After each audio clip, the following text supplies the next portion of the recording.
Halo jomblo sabun yang budiman, dimanapun kalian berada, masih tetap bersahabat dengan sabun atau sudah punya pasangan pengancerotan nih.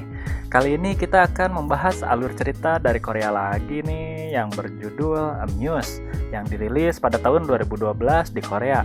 Film ini telah mendapatkan banyak penghargaan dan pujian. Di film ini ada mantan Mimin juga yang cantik nih. Kim Go Eun berperan sebagai gadis desa yang bernama An Gyo, dan cowok si brengsek yang bernama Kim Mu Yol yang berperan sebagai Seo Ji Wo. Mimin kesel banget nih sama si cowok, nanti juga kalian pasti tahu deh. Dan si kakek tua yang diperankan oleh Park Hae Il. Menurut Mimin sih ini film bagus banget. Sampai Mimin nonton berkali-kali karena ini film sangat bimbangsen banget lah. Karena ada cerita yang Mimin pun pengen ngegebukin si pemeran cowoknya. Jangan lupa klik subscribe dan aktifkan loncengnya ya guys, biar kalian nggak ketinggalan updatean terbaru dari channel Kumbang Tempur. Oke, gak usah berlama-lama lagi, siapkan cemilan kalian, pasang headset kalian biar lebih menghayati, kenorkan celana dalam kalian, dan mari kita tempur. Di awal cerita kita diperlihatkan seorang bapak-bapak tua yang sedang bekerja yang bernama Lee Juk-yo. Dia adalah seorang novelis terkenal di Korea. Lalu kita diperlihatkan lagi seorang pria muda yang sedang memberikan sambutan di sebuah acara yang bernama Seo Ji Wo. Dia adalah seorang penulis novel juga, yang mana si Ji Wo ini adalah murid dari si kakek Lee. Di scene selanjutnya diperlihatkan Lee dan Ji Wo sedang berjalan menuju ke rumahnya. Namun langkah mereka terhenti karena di depan rumah Lee ada seorang wanita muda yang sedang tidur di kursi di depan rumah si kakek. Dia bernama Angyo. Jiwo pun menegur Angyo karena masuk ke rumah patua tanpa izin. Angyo pun berkata bahwa dia terjatuh dari tangga yang menghubungkan rumah mereka. Keesokan harinya, Jiwo mengatakan bahwa dia bertemu dengan Angyo yang tadi duduk di depan rumah, dan wanita tersebut ternyata sedang mencari kerja sampingan. Si kakek itu pun bersedia membantu wanita tersebut untuk menjadikan asisten rumah tangganya.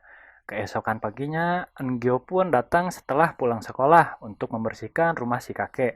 Di saat Angyo sedang membersihkan kaca depan rumah, si kakek melihat baju yang digunakan Angyo terangkat sangat tinggi, yang membuat si kakek melihat lekukan tubuh dari Angyo. Dan dia pun sepertinya menyukai lekukan tubuh si Angyo. Pada malam hari keesokannya, di saat si kakek sedang tidur, dia dikagetkan dengan suara ketukan pintu yang muncul di rumahnya. Ternyata yang mengetuk pintu tersebut adalah Angyo. Dia datang dengan badan yang sudah basah kuyup dikarenakan hujan di malam itu. Lalu Angyo pun meminta izin kepada si kakek untuk menginap di rumahnya, karena dia sedang ada masalah dengan orang tuanya. Dengan terpaksa si kakek pun mengizinkan Angyo untuk menginap di rumah itu, dan Angyo pun tidur di sofa depan. Namun di pagi hari si kakek terkejut karena Angyo tiba-tiba sudah berada di kamar tersebut. Si kakek yang melihat Angyo tertidur, dia mencoba untuk mengintip kue apem milik si Angyo. Tapi si kakek terkejut melihat ada sebuah tato di dada Angyo. Namun si kakek mengurungkan niatnya untuk melihat kue apem milik Angyo.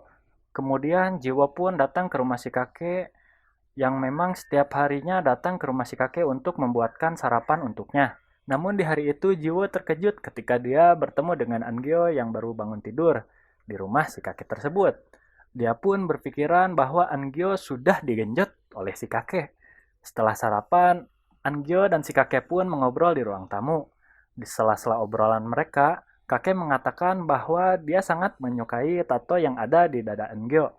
Angyo pun mengatakan bahwa itu bukanlah tato, melainkan hyena yang akan luntur pada waktu beberapa hari. Jiwo pun mendengarkan percakapan mereka berdua, dan dia semakin curiga kalau si kakek dan Angyo sudah bergenjotan tadi malam. Adegan pun dilanjutkan dengan diperlihatkannya kakek, Angyo, dan Jiwo sedang berjalan-jalan di dalam hutan. Lalu Angyo pun berhenti sejenak di situ tebing untuk berkaca menggunakan kaca kecilnya yang dibawa. Namun ternyata si Jiwo menyenggol Angyo hingga hampir jatuh ke tebing. Angyo pun menangis karena kaca kecil pemberian dari orang tuanya itu terjatuh ke sisi tebing. Tanpa diduga, si kakek berusaha mengambil kaca yang jatuh ke tebing itu, dan seketika Angyo dan Jiwo pun panik ketika melihat si kakek berusaha mengambil kaca tersebut. Keesokan harinya, Angyo pun datang ke rumah si kakek untuk membuatkan tato seperti miliknya. Pada saat Angyo sedang membuatkan tato untuk si kakek, Kakek pun berhayal kembali ke masa mudanya di mana dia berhayal sedang bergenjotan dengan Angyo. Di malam harinya, Jiwo menyuruh Angyo untuk datang ke apartemennya. Di situ Jiwo pun memarahi Angyo agar menjauhi si kakek, karena si kakek adalah orang yang sangat mulia di muka bumi ini. Namun Angyo pun mengatakan bahwa mereka tidak melakukan apapun. Keesokan harinya saat Angyo sedang membersihkan ruang kerja si kakek, Jiwo pun datang untuk mengecek. Namun saat Angyo berusaha untuk memindahkan kotak yang ada di tempat kerja si kakek, Jiwo pun menghalanginya sehingga kotak tersebut terjatuh dan mengeluarkan semua isi yang ada di kotak tersebut. Pada saat Jiwo akan membereskan isi kotaknya, si Jiwo menemukan sebuah tulisan yang baru saja dibuat oleh si kakek. Pada malam harinya, Jiwo pun kembali ke ruang kerja tersebut karena dia penasaran dengan isi tulisan yang sangat indah itu. Di waktu yang bersamaan, ternyata si kakek sedang jalan-jalan dengan Angyo untuk makan malam gitu. Setelah sampai di rumah, dia pun dikejutkan dengan kedatangan temannya untuk menanyakan apakah di situ ada Jiwo. Kemudian temannya pun memberitahu bahwa novel yang baru saja dibuat oleh Jiwo sangatlah laris dan sudah terjual 830.000 kopi. Temannya itu pun menyuruh si kakek tersebut untuk membaca novel yang berjudul Angyo yang dibuat oleh Jiwo. Kakek pun terkejut dan langsung pergi ke toko buku untuk membeli buku tersebut. Ternyata novel yang dibuat oleh Jiwo adalah tulisan yang dibuat oleh si kakek, namun dicuri oleh si Jiwo. Keesokan harinya saat Jiwo sampai di rumah si kakek pun langsung memarahi dan mengatakan bahwa Jiwo adalah pencuri. Dan kakek pun mengatakan bahwa tulisan yang dia buat bukan untuk disebarluaskan, melainkan untuk dirinya pribadi. Si kakek pun menyuruh Jiwo untuk keluar dari rumah tersebut dan jangan pernah kembali lagi. Di malam harinya, Angyo pun datang ke rumah si kakek untuk melihat keadaannya. Namun, si kakek tidak membukakan pintu untuknya. Angyo pun mengintip dari balik jendela dan melihat sebuah novel yang berjudul Dirinya, yang ditulis oleh Jiwo. Angyo pun mendatangi Jiwo untuk berterima kasih karena dalam novel tersebut, karakter dirinya sangatlah cantik. Keesokan harinya, Angyo pun datang ke rumah si kakek untuk memberikan kado ulang tahun. Di malam harinya, mereka berdua mengadakan acara bakar-bakar. Ya, nggak bakar rumah juga sih. Namun di tengah acara, datanglah Jiwo untuk mengucapkan selamat ulang tahun kepada si kakek. Saat Jiwo hendak pergi, si kakek pun memanggilnya untuk bergabung dengan mereka. Setelah acaranya selesai, Anggia pun mengantarkan si kakek untuk beristirahat di kamarnya. Pada saat si kakek sedang tidur, dia mendengar suara aneh di ruang kerjanya. Dia pun bergegas untuk mengecek suara tersebut. Dia pun keluar rumah untuk mengintip melalui jendela. Si kakek terkejut, ternyata itu adalah suara Angyo dan Jiwo yang sedang bergenjotan. Kakek pun marah karena Angyo yang selama ini dia sukai digenjot oleh si Jiwo. Nah, di sini yang kata gua bajingan itu tuh si Jiwo.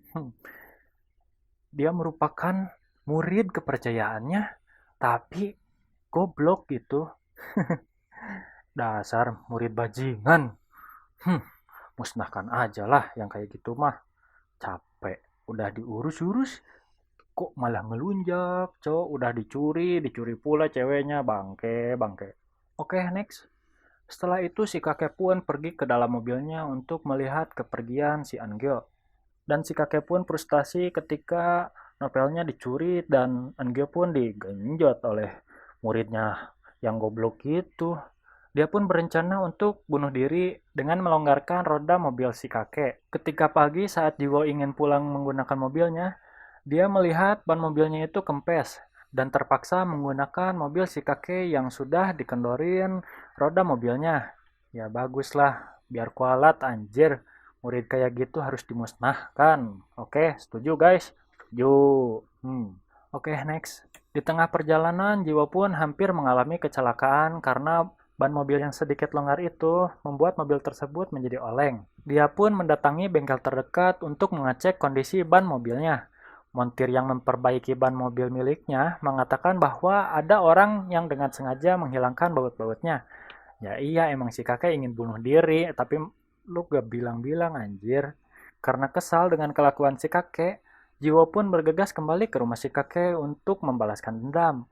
Namun di tengah perjalanan dia mengalami insiden kecelakaan, yang membuat dia dan mobilnya harus terjatuh ke jurang dan Jiwo pun meninggal dunia. Syukurin, anjir. Murid gak tahu diri. Oke, next. Angga yang sedang di jalan pulang menggunakan bis, tidak sengaja melihat mobil yang ditumpangi oleh Jiwo diangkat dari jurang. Dia pun menangis histeris. Keesokan harinya, dia mendatangi perpustakaan untuk membaca novel yang dibuat oleh Jiwo. Dia pun kaget karena mengetahui bahwa cerita pada novel tersebut adalah cerita tentang dia dan si kakek.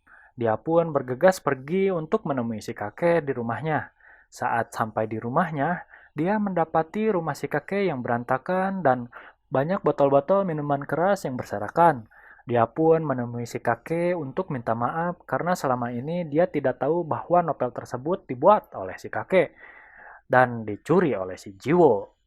Dia pun berterima kasih karena di dalam novel tersebut karakter dirinya sangatlah cantik dan Angyo pun mengatakan selamat tinggal untuk selamanya karena dia tidak akan datang untuk menemui si kakek lagi.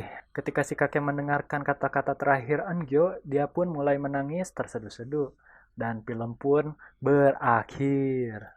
Ya, mungkin itu saja guys, alur cerita dari Amuse yang ya kata gua juga kan emang bangke gitu pemeran prianya, pengen gua tabok lah kalau kayak gitu mah.